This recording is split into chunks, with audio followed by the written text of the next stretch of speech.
Hayatlık bir sefer, tevekkülçülükki to'lg'an sefer. Hayatlık mutlaq mavjudlikning nisbiy ifodasi.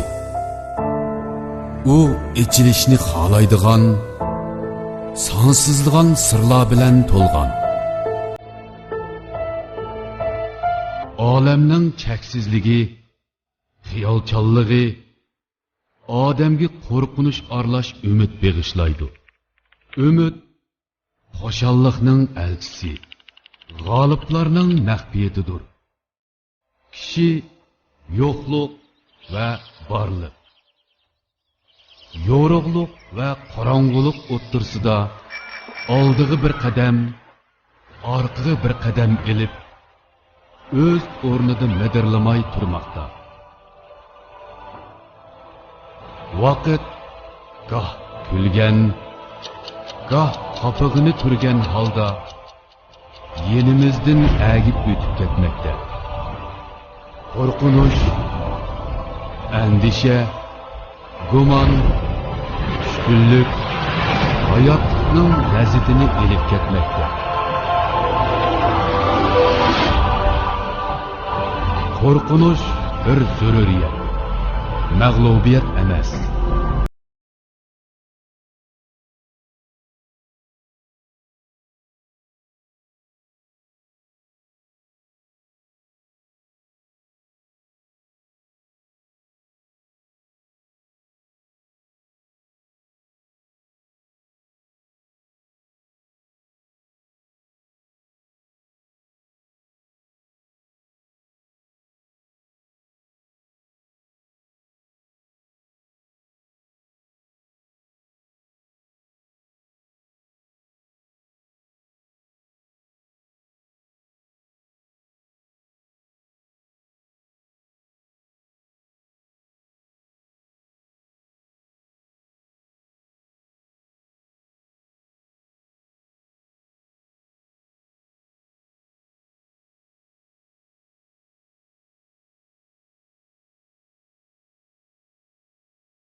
Odamda xuddi jismoniy energiya bo'lgandek, aqliy energiya ham bo'ldi. Xuddi jismoniy energiya ma'lum bir yig'ilmasa, masalan, siz ma'qulingiz bir narsa, aqlingiz bir narsa, putingiz bir narsa ko'tarsangiz, hech qancha ko'tarolmagandek, aqliy energiya ham chechilgan vaqtda mayli turmushingiz bir natija bo'lib qolmasdan, balki ruh energiyasi ham taqab ketganligi uchun ba'zi psixik parokinlik chiqadi. Unda bizning zot energiyalarimiz nakit bor. Bizning energiyasimizning ko'p qismi o'zimizni yushishlar o'tib ketadi. Masalan, men shu igiz, baslik odamlarga ballig'i o'chman. Nima ish bo'lib o'ch? Amaliyotda men igiz, baslik odamlarga o'ch emas, ular mening yenimdagi ba vaqtida uzamgoch. Chunki bundaq ballar yenim kelgan vaqtda men o'zimning to'lim uruq, paka deb his qilaman-da. Şu nurg'un vaqtlarda men qanday qilmansa, bundaq igiz, men bearam qiladigan, mening ojizligimni oshkorlab qo'yadigan muhitdan qochaman. Bu nurg'un odam bo'ldi jamiyatda. Ya'ni ba'zi odamlar tuyuqsiz do'stlardan ayrilib oldi. Nima ish qilsa, chunki har qatim do'stlarining oldiga kelsa bearam bo'ldi. Ya'ni o'zini ojiz his qildi. Shundan u bir ojiz to'pni izlaydi. Yoki ba'zi odamlar, masalan, ba'zi ayollar çay oynab etib, tuyuqsiz ba'zilari qat'iy hech kimga aralashmay turib oldi. Har xil narsalarni bahona qilib. Nima ish qilsa, ularning oldiga kelganda bearam his qilishi mumkin. Yoki o'zini baxtsiz his qilishi mumkin. Yoki o'zining baxtsizlik tuyg'usini oshkorlab qo'yishdan ansirishi mumkin. Hamda bunday qilishning hech qanday hojati yo'q. Hatto kishilar hozir boshqalar meni kambag'al deb qolmasin deb yoki o'ziningmi boy ekanligini isbotlash uchun haddan ziyod narsa-keraklarni setib oladi. Ya'ni o'zining iste'mol saviyasidan yuqori. Bu odatda ko'pincha odamlar bulayapti. O'zining iste'mol saviyasidan yuqori narsani setish orqali qaranglar, menmi sizlarga tava bir guruhga aylandim demakchi. Yosh bolalar cho's, yosh bolalar texim shundoq. Gerçi hech qanday xizmati yo'q, hech qanday bir kirim yaratmayotgan balladimi, bir xil o'zining novchiligini yoki boyligini isbotlab qo'yish uchun haddan ziyod isrofchiliklar bo'libmi, qizlar bilan kurashgan shundoq bo'ladi. Bir bola dadasiga debdi, dada men ash qiz bilan yaxshi ko'rib qoldim. Shuni yaxshi ko'rib qolganning yog'i tomoq yemayapman, suv ichmayapman, uxlayapman, maktabga bormayapman desa, dadasi nima bo'lgan debdi. Bu bola shu pulim qolmadi debdi. Demak, nurg'un yoshlarda qizlar o'zini texmo ilg'or, texmo bir xil holatda ko'z tutish uchun nurg'un vaqtda o'zining amaliy ahvoliga qaraganda eshib qolgan iste'molni qildi. Hatto ba'zi mush tufayli jinoyat yo'liga menib ketishi mumkin. Demak, nurg'un odamlar o'zining azoblarini, qiyinchiligini ikkasi qilishga roziki, jiq pul xejlab yoki yushirib. Boshqalarga o'zining azob qilayotganligini ko'rsatishni xohlamaydi. O'zining azobini ikkasiylashga roziki, boshqalar ko'rishni xohlamaydi. Bir ayol, bir juft ayol mashina haydab yozda derizlarni itib menibdi-da, mashinaning ichidagi shunda isib ketibdi. Isib bo'lolmabdi. Shunda ayoli qadrligim, mashinaning eshigini tushirib etse qanday qaraysiz desa, bu qiziq qilgansiz. Bu mashinaning derizini tushirib etsak haqli. Bizning mashinada kontiya yo'qligini, ya'ni havo tanshish yo'qligini bilib qolmamdi, jimto dedik. Demak, bu yerdagi bu erning ideologiyasi nima deganda, shundoq isib ketishga roziki. Ammo kishilarning uning mashinasida havo tanshishning yo'qligini bilib qilishni xohlamaydi. Bu bir oddiy hikoyani biz dramatlashtirgan vaqtimizda nurg'un odamlar o'zining azob, qiyinchilik, baxtsizligini hassaslab yetishga roziki, ammo boshqalarni uni ko'rib qilishni xohlamaydi. Buni bilan odamning nurg'un energiyasi o'zini yushirish bilan ketadi. Odamlar boshqalarning diqqatini tortishga, boshqalarning havasini qo'zg'ashga shunchalik bir xil oshiq bo'ldiki, bir xil savdoyi holda har xil usullardan foydalanish orqali, hatto kredit kart, qarz olish orqali o'zining bu xil orzuga yetmoqchi bo'ldi. Bir qiz bir kuni oshxonada o'tirib kutkuchini to'labdi. Kutkuchiga bunday debdi: "O, bola meni qattiq achchig'im keltirib ketib bordi. Bek jiyliqli ketib bordi. Shunda bezor bo'ldi." Degandan keyin kutkuchi qarasa, u bola o'zining ishini qilib tomoq yeyotgan bu qizga debdi-da: "Voy, u bola o'zining ishini qilyotdi-ku, siz qarabmi qo'ymabdi, qanday qilib sizning achchig'ingizni keltirdi?" desa, "Uning shu qarmig'ini mening achchig'imni keltiryapti" degdi. Demak, nurg'un yosh qizlarda bu xil psixik bor, ya'ni boshqalarning diqqatini tortish uchun har xil usullarda, mayli kiyinish bo'lsin, mayli girim bo'lsin va hokazolar. Amaliyotda bu xil narsalarning hammasi odam nimaga boshlaydi desa, o'zining aslida bor qiyinchilikni nechasi qotli yutadi. Uning ustiga to'y qilmagan qizlardagi bu xil usulda kishilarning diqqatini tortish usulda o'zimi erib ketadi, ro'y jihatdan, iqtisod jihatdan ig'ir darajada ziyon tortilgan. Ham to'y qilgan ayollar bo'lsa, to'y qilgan ayollarmi bir psixikadan qochaman deb yuradi.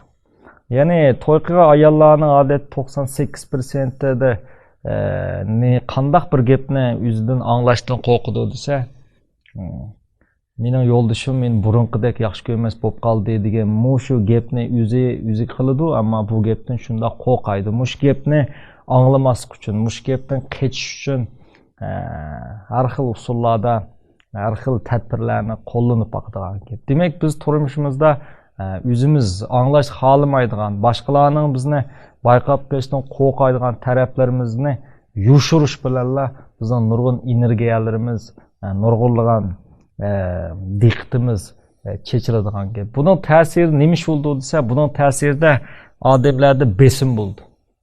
Chunki siz doimla qechib yursangiz, birisi besim bo'ldi, yan birisi ansiz, ya'ni bexatarlik tuyg'usi kamolatda. Chunki siz doim o'zingizni yushirib turgan vaqtda sizning fikringiz yoki sizning hissiyotingiz intayin yuqori o'rinda turadigan gap.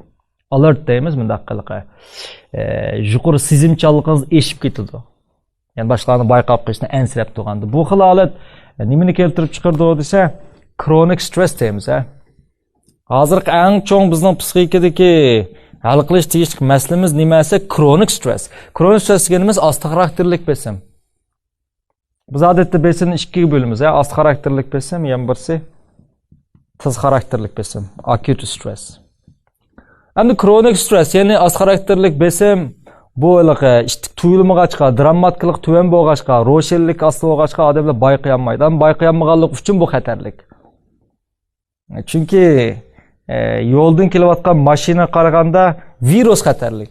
Çünkü yolda kelavatkan maşinası körəleysiz, ep qaçalaysiz. Ama virusun olsa üzünü mü körənmeysiz, onun kildiğe yolunu mu körənmeysiz. Demek az karakterlik besim degen nimesi dal siz körənmeydiğen his kılanmağanlığınız için. Ama bu peyden pey şekillenip en ahırda köpünçü vaxtlarda 35 yaş yani xanzuçu cunniyan veci dep koydu. Yani 30 yaş kriz deyimiz 35 yaş gelgende az karakterlik besim ma'lum bir holatga berib odamni ro'y jihatdan ig'ir darajada bir xil tushkunlik yetaklaydi. Acute stress jiddiy xarakterlik besimchi bo'lsa, bu jiddiy xarakterlik. Masalan, tuyuqsiz uyga bir balo ofatga qolsa yoki uyda birasi qazo qilsa yoki bir pishkinlik tursa, mazgillik bo'ldi, qisqa muddatli bo'ldi, ig'ir bo'ldi, ammo buningdan kishilar tabiiyla tizla asli kelaydi. Ammo asti xarakterlik besimchi deganda buning ham odamga ekildigan ta'siri bir qadar kuchli bo'ladigan gap.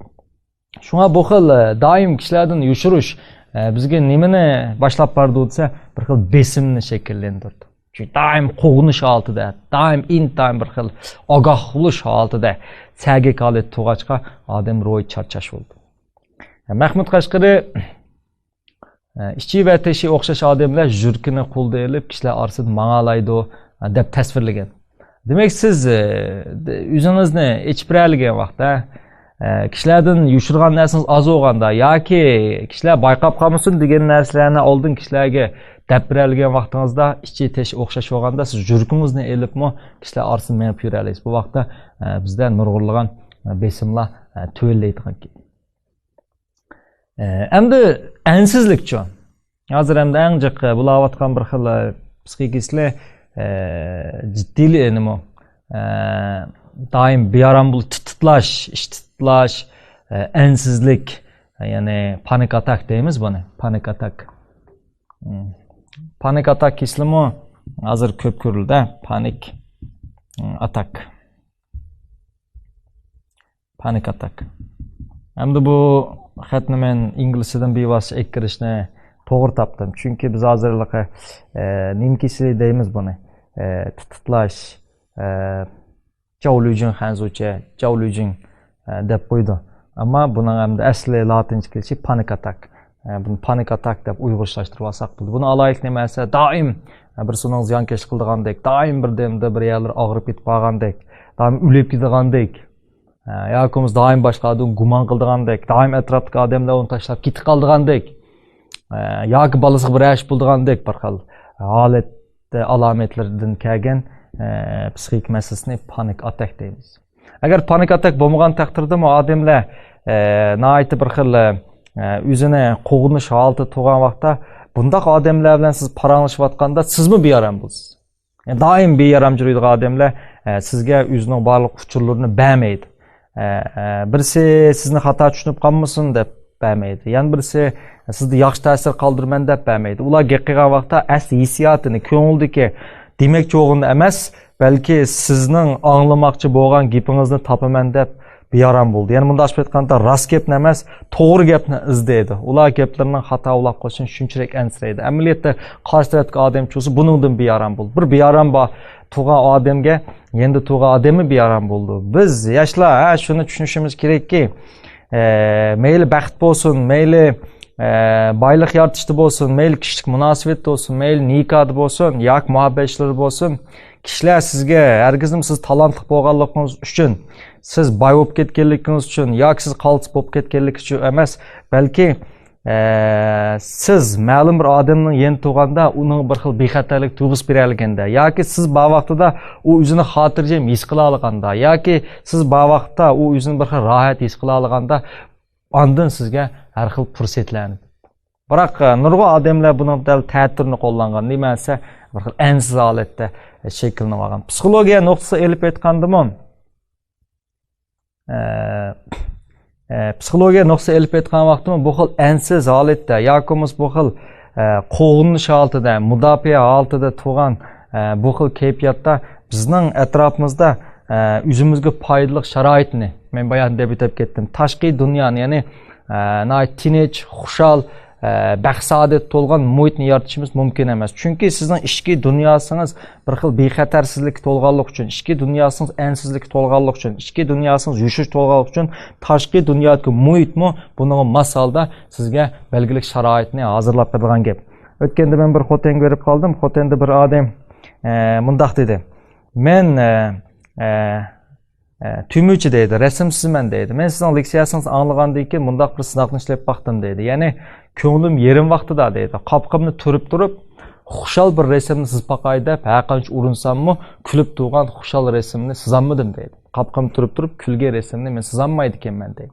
Demak, bu bizga nima deb turibdi desa, bu xil holatda haddan ziyoda kishilardan yushinish holatiga borgan vaqtda bizning muhitimizdami buning masalda muhit yaratish mumkin bo'lmaydi. Mana bu men dastlabda degan ichki dunyo bilan tashqi dunyo o'rtasidagi munosabat. Chunki bir odam ko'rishiman deb kelgan vaqtda qo'lni ichib, siz unga mahlalati turibasiz, u chuqum bu yerda biyaram bo'ldi yoki sizdan ko'rishamaydi. Fursatmi shu, baxtmi shu?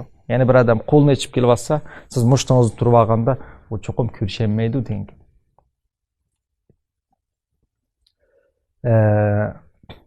Endi bizda nimali shakllanyapti. Bizda hozir yoshlarimizda dangliq bo'lishga intilish holati va dangliq bo'lishga. Amaliyotda dangliq bo'lgan hech qanday odam dangliq bo'lish uchun tirishmaydi. Ular muhim bo'lish uchun tirishadi. Muhim bo'lish uchun qimmati va odam bo'lib tirishadi. Kishilar Nobel mukofoti to'g'risida gap qildi, Mesela Nobel mukofot oldiganlar chiqamdi deydigandek. Amaliyotda Nobel mukofot olgan hech qanday a'zo yoki Nobel mukofot oluvchi azaldan Nobel mukofot olish uchun tirishmagan. Ular hargiz Nobel mukofot olaman deb tirishmaydi. Ular faqat o'zining aslidagi iqtidorini chiqarib boqaman deb o'ziga to'xtamay jang e'lon qiladi, to'xtamay o'zini taraqqiy qildirdi, eng oxirida natijasi shu mukofot bo'ladi yoki kishilarning hurmati bo'ladi yoki bo'lmasa danqaznish bo'lib qoladi xolos. Ammo biz boshlabla danqaznish uchun yoki Nobel mukofot olish uchun tirishsak, buning hammasi men 100% kafolat bermanki mag'lubiyatdan oxirlashdi. Shun biz yoshlarni, biz o'smirlarni dangliq bo'lishga emas, muhim odam bo'lishga yetaklashimiz kerak. Halbuki nurg'un dangliq odamlar va unchalar muhim emas. Sizning qimmatingiz bo'lmay, muhim odamga aylanmay, tasaddibiy ma'lum usul orqali dangliq odam bo'lib qolsangiz, bu sizga ig'ir darajada ziyon etkildi. Chunki siz bu nom obro'y bilan hech qanday qimmat yarata olmaysiz. Ammo siz bu nom obro'ydan vazmi kecholmaysiz. Eng oxirida buning oqibati tragediyadan oxirlashdi. Lin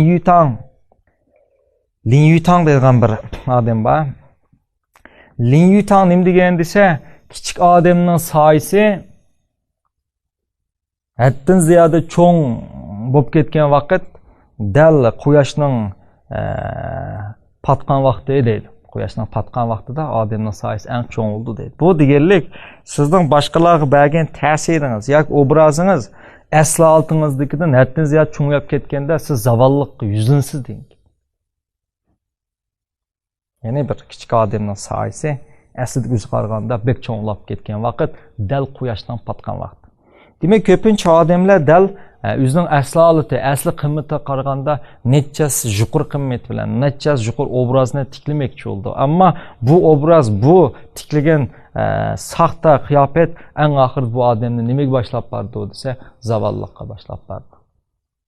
Şuna yana bir qatam ogohlantirib qo'yma, dаңlıq odam bo'lgandan muhim odam bo'lgan bu afzal. Chunki muhim odam hamon dаңlıq bo'ladi. Ammo dаңlıq odamning hammasi muhim odam bo'lishini atayım. Endi bizning yana aqliy energiyasimizning yana bir qismi nega o'tib ketdi desa, boshqalarni tuvelitish bilan yapishimizda. Mesela meni aldım kelgan igiz qavul odam menda bearamlik shakllantirganlik uchun meni tunji inkosim nim bo'ldi desa, uni amal bor bir amallarni qilib bir gaplarni deb uni tuvelletmoqchi bo'laman yoki uni bilim yo'q deb turib olamdim yoki u to'g'ri gaplarni qilish orqali uni tuven holatga tushmoqchi bo'laman. Chunki menda bearamlik shakllantirganda bundaş aytganda men uni o'zim tahdid deb o'ylab olaman. Shunga nurg'un vaqtlarda biz atrofimizda o'zimizdan bilimli, o'zimizdan baxtli, o'zimizdan boy odamlarni ko'rgan vaqtda qanday qilamiz deganda ularni o'zimizga tahdid yoki ba'zi dushmandek o'ylab olib, u to'g'ri hasad qilish. Bu hasadni sog'lom holda emas, besog'lom holda uning ortidan gap tepishga chiqroq vaqt sarf qilib turib olamiz.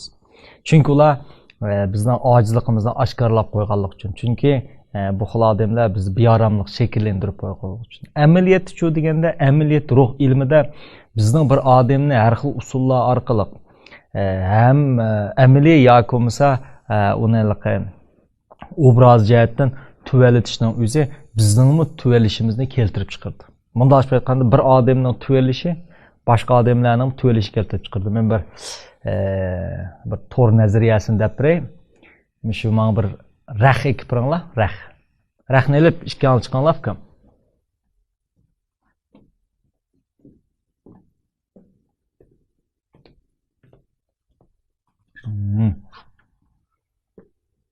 Bana tutanlar. Əməliyyətdə bütün dünyadakı adamlar nemige oxşaydısa, dünyadakı bir-birislərin şu rəxnin üstündəki jipqa oxşay kirişib bir gavdini asıl qildi. Bunda söyləyəndə bütün adamni bir adam, bir gavdi deyishkin bo'ldi. Bizning manfaatimiz odatda bir-birimiz bilan ulinib ketgan bo'ladi. Agar bu rəxnin ustidagi ma'lum bir nuqta cho'qchib chiqqan vaqtda, bu nuqtaning o'zi mushning atrofidagi nuqtalardan tortib bütün rəxnin ustidagi nuqtani ustiga ko'tardi. Eng ustiga ko'tarilgan nuqta qaysi esa bu dal buning atrofidagi nuqta. Masalan, Urumchida bir odam ufq qazinib yuqori o'rlisa, u birinchi ulab shu Urumchidagi odamlarni o'ziga tortib chiqadi. Boshqalarni mi tortib chiqadi? Har qanday bir millatdan birisi o'sib chiqsa, u avval kimni tortib chiqadi bo'lsa, o'zining millatiga odamlarni so'rab ustiga olib turdi. Boshqa millatdagilarni albatta so'rilib uni ustiga chiqadi. Ammo buni bosqanda chu deganda biz har xil usullar orqali bir odamni tuvellesak, amaliyotda boshqalarning tuvelishi bizningmi tuvelishimizni keltirib chiqadi. Har xil darajada. Mana bu insoniyatning bir-biri bilan bog'lanib ketganlik. Mana bu insonparvarlikning nimasi desa, asli mo'j shakllandi. Shuni biz ko'pincha vaqtlarimizni boshqalarni tuvelish uchun sarflaganimizning o'zi yoki atrofimizdagi do'stimiz, tuqqanlarimiz yoki xizmatdoshlarimiz yoki o'zimizning millat yoki xalqi, davlat ma'lum bir odamni besib tuvelitish tip yildizi elib aytgan nimani keltirib chiqardi bo'lsa, boshqalarning tuvelishni keltirib chiqargan. Agar biz boshqalarni qo'llab, boshqalarni yuqurita olsaqchi desa, bu dal bizning yuqurishimizni keltirib chiqardi. Mana bu muqaddas kitoblardagi boshqalar qilgan yaxshilik, o'zing qilgan yaxshilik, o'zing qilgan yaxshilik, boshqalar qilgan yaxshilik degan tip markaziy ideyaning psixikalik tushuntirilishi bo'ldi. Bu vaqtda astronomer Alfred Gorzewski mundaq degan: agar dedi, sen hechnimaga tayanmay dedi. Bir tal pizza dega u, men non deb tushundiray. Sen hechnimaga tayanma, bir nonni noldan boshlab men nondan birini paydo qilib boqaman desang, butun koinotni qayta qurib chiqish to'g'ri keldi dedi. Bir non. Bu nim degan gap? Chunki bir nonni silla etish uchun, nonni pishirish uchun bug'doyga muhtoj bo'lsalar. Bug'doyni chuqum yağ teriş gerek. Yağ oluş gerek. Ondan sonra yer şarı buluş gerek denge. Yer şarı mengi üz yalğız müstakil halda mevcut olup duranmaydı. Yer şarı mevcut olup duruş için Quyosh sistemimizdeki tortish kuchi qonuni bo'yicha, ig'irlik tortish kuchi qonuni bo'yicha boshqa planetlar bilan birga turish kerak. Ya'ni yer sharining mavjud bo'lishi uchun Quyosh sistemasi bo'lishi kerak. Quyosh sistemasi yalğız mevcut olanmaydı. Quyosh sistemasi mevcut bo'lish uchun boshqa Quyosh sistemalari bilan teng mevcut bo'lishi kerak. Ondan samayol sistemasi shakllanishi kerak. Samayol sistemasi hargizmi mustaqil turolmaydi. Bir samayol sistemasi mavjud bo'lish uchun necha millionlagan samayol sistemasi bo'lishi kerak. Bular aniki nebulani shakllantir. Nebula degan texmi cho'ng bir yulduz to'pa. Umi yolg'iz turolmaydi. Bir nebula turish uchun yana nurg'unlagan nebula ketadi. Bu nimadan derak beryapti? Bir nonni, barpo qilish uchun mana shunday ishlar ketadi. Şun bir adamning hargizmi o'zi yolg'iz holda taraqqiy qilib, o'sib tushishi mumkin bo'lmaydi. Shunga atrofdagi odamlarning boshqalarning tuvelishi tip yil sepayotganda o'zining tuvelishini keltirib chiqargan. Amaliyat bo'lsa, atrofimizda kuchliq odamlarning bo'lishi bu biz uchun foydali. Qanday foydali desa, birinchi ma'lum bir territoriyada yashayotgan odamlar umumyuzlik ojizlashib ketgan vaqtda u o'zining ojiz ekanligini his qilmaydi. Hamma odam o'xshash bo'lib ketganda men musho deb o'ylab qoldi. Tuyuqsiz ulardan kuchli odam kelganda ondan u o'zining ojizligini biladi. Louis III bir podshoh, bu podshoh bir kuni qo'shnilardagi podshoni ziyofatga chaqirib, ma'lum bir podshoh bilan yana bir podshoni qadas so'qashtirayotganda qarshi taraf uning yeniga kelib, uning og'zining puraydiganligini his qildi-da, Louisga og'zingiz puraydi ekan deydi. Louis buni anglab shunda ochiq ketdi. Ammo buni ochiqini ayoldan olmoqchi bo'ldi. Va ayolning yoniga kirib, sen 20 yil men bilan uy tutding, bu 20 yil jarayonining yog'i bir vaqtda mening og'zimdan puraydigani nemish deb qo'ymading, sen dushmanlik qilding, nurg'on odamning oldida mening yuzimni to'kding desa, ayol javob berdi. Men bilmabdim. Hamma erlarning og'zi mushunday puraydigan o'xshaydi deb o'ylab qoptiman dedi. Demek ki nurg'un vaqtlarda bizning atrofimizdagi odamlar yoki ma'lum bir qavm butunlay ojizlashgan vaqt o'zining ojizligini his qila olmaydi. Kuchli odamlar bo'lsa dal bularning ojiz ekanligini his qildirib qo'ydi. Bu millat tariqasi shunday bo'ldi. Bir millat ojizlashgan vaqtda kuchli millatlar o'chilib qoladi. Kuchli millatni xatoga chiqarish orqali o'ziniki to'g'ri qilmoqchi bo'ladi. Nurg'un vaqtda ojiz odam xuddi boshqalar ochiqlangandek, boshqalar qiydigandek, boshqalar to'g'risida gap topgandek millat altidimi ma'lum bir millat ojizlashgan vaqtda boshqa kuchli millatlarni shunday yaxshi ko'rmaydigan ahvollar bo'ldi. Amaliyotda bizning atrofimizda kuchli millatlarning bo'lishi buni muhim ish. Chunki ular ko'tarilgan vaqtda xuddi to'r nazariyasiga o'xshash atrofidagi ojiz millatning o'zi bilan so'rab ko'taralaydi. Ham u shu millatga nurg'un narsalarni o'rgatalaydi.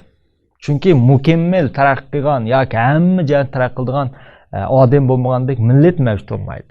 Mana bu bizning davlatimizning davomli millatlar ittifoqligini tashviq qilishining tub yiltizmishadi. Chunki har xil millat ittifoq bo'lgan vaqtda ondan odamlar o'rtasida o'zining nima ojizligi va nima kamchiligi bor buni his qila oladi. Endi agar bu xil usulni ishlatmay, hasadni ishlatsak, biz o'zimizning kuchli odamlarga doim hasad qilsak, hasad o'shmanlik eng oxirida hasad qilg'uchimi, qilinuvchimi zina bor. Hasad qilinuvchi qaraganda hasad qilg'uchi buning zinni texmi tortadi. Bu garchi birdamlik odamning o'zining beyoromligini pasaytishga ozdul poyslayotgandek turgan bilan bu xil hasad qilish va qilinish shikli tarafga o'xshamagandari ziyon keldi. Burun bir podshoh bo'lib, podshohning ikki vaziri bor ekan. Ikki vazir shunday hasad, bir-birisiga bek hasad qildi ekan o'chganda. Bir kun podshoh bilan chaqiribdi, vazirlarim, men sizlarga ma'lum narsa inom qilmoqchi. Inom qilishimning usuli bo'lsa, kim avval mendan nim talab qilsa, ikkinchisiga birinchi talab qilgan narsaning ikkasini beraman debdi. Masalan, birinchi qalam talab qilsa, ikkinchisiga 2 qalam bermoqchi bo'libdi. Shundan bu ikki hasad bo'lgandan avval talab qilish xohlamabdi. Oz ep qilishni, inomni oz ep qilish xohlamabdi. Va bir-birisiga ishtiribdi. Sen avval talab qil, sen avval talab qil, sen avval talab qil, sen avval talab qil debdi. Oxir buning ichidagi bir vazir men avval talab qilay deb podshohga, "Ey podshoh oliylari, bir ko'zimni o'yib olsangiz" debdi. Demak, o mening bir ko'zimni o'yib olsangiz deyish orqali ikkinchi vazirning ikki ko'zini o'yg'izmoqchi. Demak, hasad va hasadxo'rlik dal bizni nima yetaklaydi bo'lsa, mushkil fojiaga yetaklaydi. Shunga mening doim kishilar tashabbus qildim nimasi, sen atrofdagi odamlarning taraqqiy qilishiga, uning o'sishiga qancha yordam bergining, o'zanga yordam bergining. Chunki men gulga suv quyman. Mening gulga suv quyishim tip yilsa elib aytganda o'zim uchun. Chunki gulga suv quyganligim uchun, gul go'zal bo'lganligi uchun men uningda huzurliman deb qarayman. Shunga men gulga suvni gul uchun emas, o'zim uchun quyman. Mana bu xil sap ideya nima shakllantirdi desa, birisi taraqqiyotni, yana birisi ittifoqlikni, yana birisi millatlar orasidagi kuyinish ilgari surdi deb qarayman.